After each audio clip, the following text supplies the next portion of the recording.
डमो आईरियाडम डमो वचायाडम डमो लोए सब साहोडम। चलते फिरते तीर्थ हैं हरते सब संता, हम तो बस इतना जानते आप सरीखे आप। हम तो बस इतना जानते आप सरीखे आप। कुंडलपुर के बड़े बाबा की चमत्कारी मनोहारी सर्वरोगहारी श्री मूल नायक अजितनाथ भगवान की, परम पूज्याचार्य भगवान गुरुदेव शेखवाड़ विद्यासागर जी महामुनि राज की, मुनि शेखवाड़ विमल सागर जी आदि समस्त 3,9 करोड़ मुनि राजों की।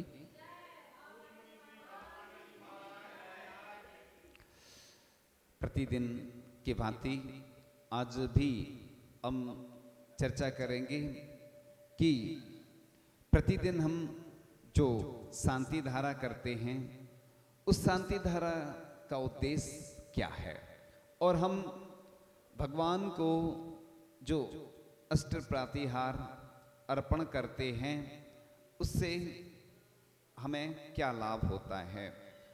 तो पहले हम चर्चा करेंगे कि जैन परंपरा में राष्ट्र धर्म कैसे गर्वित होता है। तो जैन परंपरा में जैन श्रमण 3 संध्याओं में आत्म ध्यान के साथ समय सत्यविशु मैत्रिम इस सामयिक पाठ प्रतिदिन पढ़ते हैं 3 बार। इस श्लोक के माध्यम से भगवान मेरी आत्मा सदा सभी प्राणियों पर मैत्री भाव को धारण करे, ऐसी मुनि महाराज राष्ट्र भावना भाते हैं। तो पूज्यपाद स्वामी ने शांति भक्ति में कहा है कि क्षेमम सर्वम प्रजानाम, यानी श्लोक में स्पष्ट तथा राष्ट्र की समृद्धि एवं सुख शांति की भावना बाई है। और मेरी भावना में भी राष्ट्र धर्म का जो अमर संदेश दिया है वह तारीफे काबिल है कि बनकर सब युग वीर हृदय से देशोन्नतिरत रहा करें। हे देश के लोग, तुम अपने हृदय को महावीर बनाओ और देश की उन्नति में हरदम प्रयासरत रहो। देश उन्नति में आतंकवाद बाधक है, आतंकवाद के रहते देश उन्नति नहीं हो सकती, और देश की उन्नति करना हमारा राष्ट्र धर्म है। और प्रतिदिन शांति धारा में भगवान के सामने राष्ट्र की शुभ मंगल कामना करते हुए प्रार्थना करते हैं। सर्वराष्ट्र मारिम अभी पढ़ा था, छिंद छिंद बिंद बिंद, यानी सर्वपूर्ण राष्ट्र में व्याप्त होने वाली महामारी नष्ट हो, नष्ट हो। सर्व देश मारिम छिंद छिंद बिंद बिंद, यानी संपूर्ण देश में व्याप्त होने वाली महामारी नष्ट हो। और इस प्रकार से आचार्य भगवान ने भी, वर्तमान के आचार्य भगवान श्री विद्यासागर जी महाराज ने, दूषण ना भूषण बनो, बनो देश के भक्त, उम्र बढ़े बस देश की, देश रहे अभिभक्त। हे देश के लोगों, तुम कृतज्ञ मत बनो, तुम कृतज्ञ बनो, अपने देश के उपकार को सदा याद रखो और अपने देश से प्यार करो। देश के वफादार नागरिक बनो जिससे तुम्हारे देश की तरक्की हो, तुम्हारा देश एक अखंड राष्ट्र बने। तो इस प्रकार से आचार्य भगवान ने हमारे लिए एक उपक्रम दिया है। अब हम चर्चा करेंगे कि जो अष्टमंगल द्रव्य अर्पण करते हैं उनका क्या महत्व होता है। तो जिन मंदिर के लिए जो भी हम अर्पण करते हैं, समर्पण करते हैं, उससे हमारा तो उद्धार होता है ही, हमारे पुण्य में वृद्धि भी होती है। तो जो जिन मंदिर में घंटा समर्पण करते हैं वे परलोक में अनेक घंटाओं से सुशोभित विमान पर चढ़कर गमन करते हैं। और जिन नगरों में अष्ट प्रातिहार आदि से रहित वेदी देखी जाती है, उन नगरों में धन वैभव की कमी देखी जाती है। तो जो व्यक्ति मंदिर को चंदोबा छत्र दान करते हैं वे पुण्य के उदय से सिर पर छत्र, एक छत्र राज करते हैं, यानी उनके ऊपर भी छत्र लगते हैं। और जो चमर अर्पण करते हैं भगवान को, उनके ऊपर अनेक चमरों से स्वर्ग में साम्राज्य का उपभोग करते हैं। और जो भी धर्मोपकरण दान करते हैं उनकी महिमा का वर्णन करने के लिए कोई समर्थ नहीं है।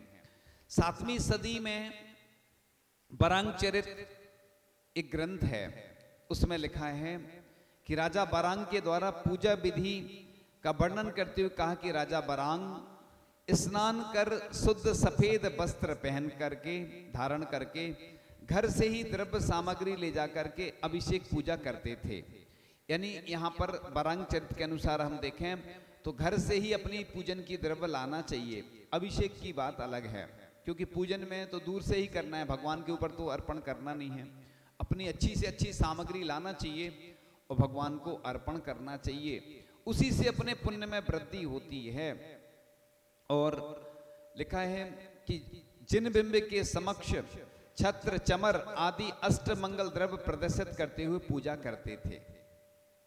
यानी जो वर्तमान में अभिषेक के बाद छत्र या चमर जो अर्पण करने का आता है, यह बरांग चरित्र के अनुसार सही होता है सिद्ध। कई लोग घर से भी लाते हैं अपने अष्ट प्रातिहार मंगल द्रव्य, छोटे छोटे बनवा लिए हैं, घर से लाती हैं महिलाएं, रखे रहती हैं और प्रतिदिन घर ले जाती हैं, कोई दिक्कत नहीं है। अपने घर के हैं तो घर ले जाने में कोई बाधा नहीं है, मंदिर के नहीं ले जा सकते। और पूजन करने का फल लिखा हुआ है कि विद्याओं की सिद्धि, रोगों का नाश, शत्रुओं पर विजय, सबका अपने अनुकूल हो जाना और ऊपरी बाधाओं का नष्ट होना, पापों का विनाश। लोग पूजन नहीं करते हैं, कई लोग इतने अतिशयकारी भगवान मिले हैं, आते हैं और बस बिना पूजन करे चले जाते हैं। बताओ, पूज्य सुदर्शन जी महाराज जी बोलते हैं कि 6 महीने में तुम्हारे सब परेशानियां दूर हो सकती हैं। 6 महीने में ही अंतर दिखने लगेगा पूजन। और एक पूजन के संबंध में एक और अच्छा उल्लेख आता है, जो बिना धोए हुए चावल आदि चढ़ाकर पूजन करते हैं वह अत्यंत दरिद्र के घर में दासी पुत्र के रूप में उत्पन्न होता है। जो मलिन खंडित पुष्पों से पूजन करता है वह मरकर निर्धन, नीच और म्लेच्छ के घर में उत्पन्न होता है। इसलिए बिना धुली हुई द्रव्य इस्तेमाल नहीं करना चाहिए, यहाँ पर ये बताया जा रहा है।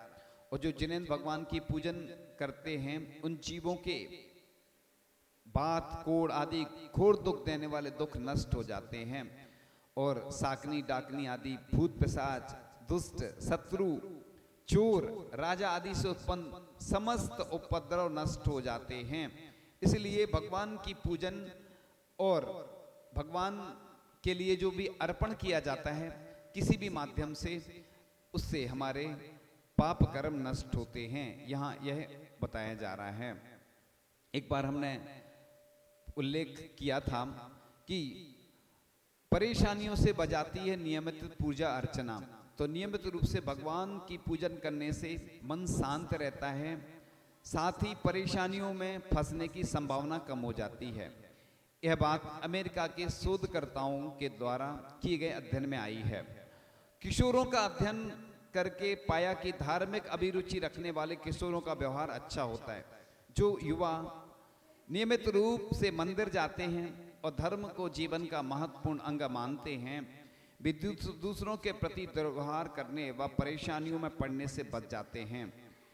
स्कूल और परिवार में उनको सम्मानजनक दृष्टि से देखा जाता है। बचपन में जिनमें पूजा, प्रार्थना, भक्ति करने का संस्कार रहता है, उन किशोरों का व्यवहार सकारात्मक हो जाता है, जबकि इसके अभाव में किशोरों में नकारात्मक प्रवृत्ति पड़ जाती है।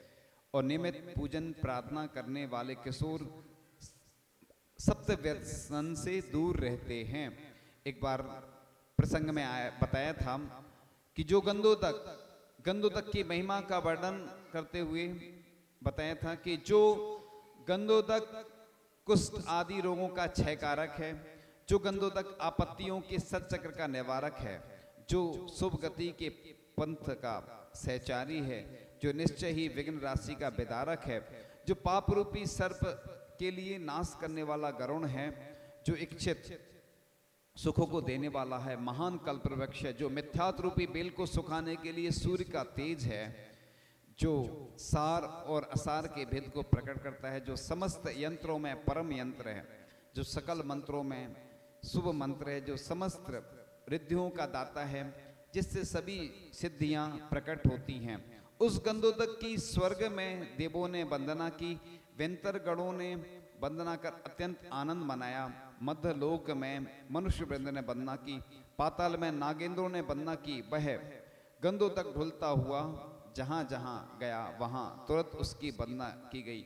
यानी गंधोदक इतना अतिशयकारी होता है, इसके बारे में बताया गया है।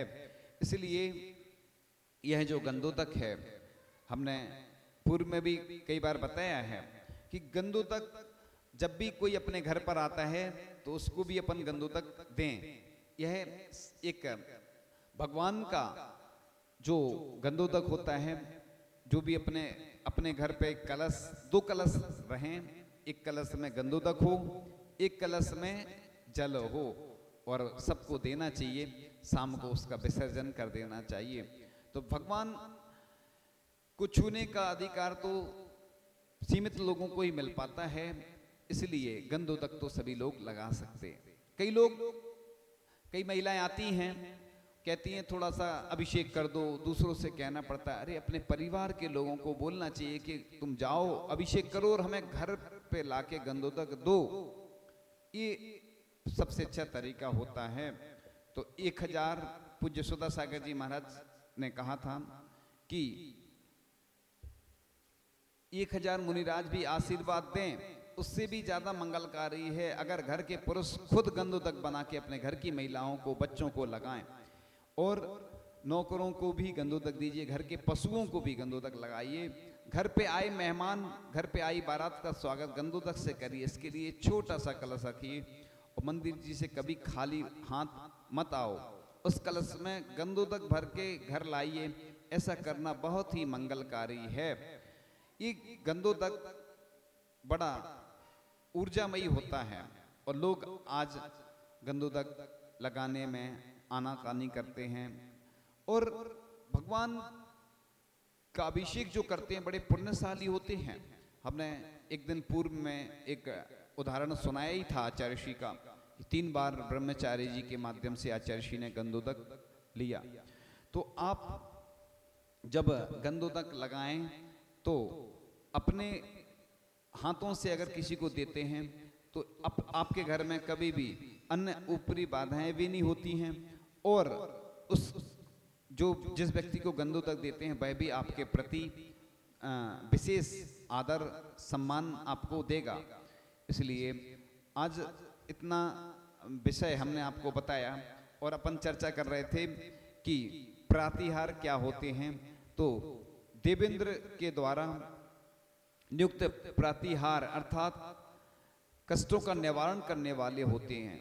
इसलिए जब भी कोई व्रत उपवास या उद्यापन करते हैं तो मंदिर में अस्त्र प्रातिहार रखने का वर्णन मिलता है। तो इस प्रकार से आप भगवान के लिए छत्र 3 ही अर्पण करें। चमर भी 32 इंद्र जो ढुराते हैं, यानी 64 चमर होते हैं।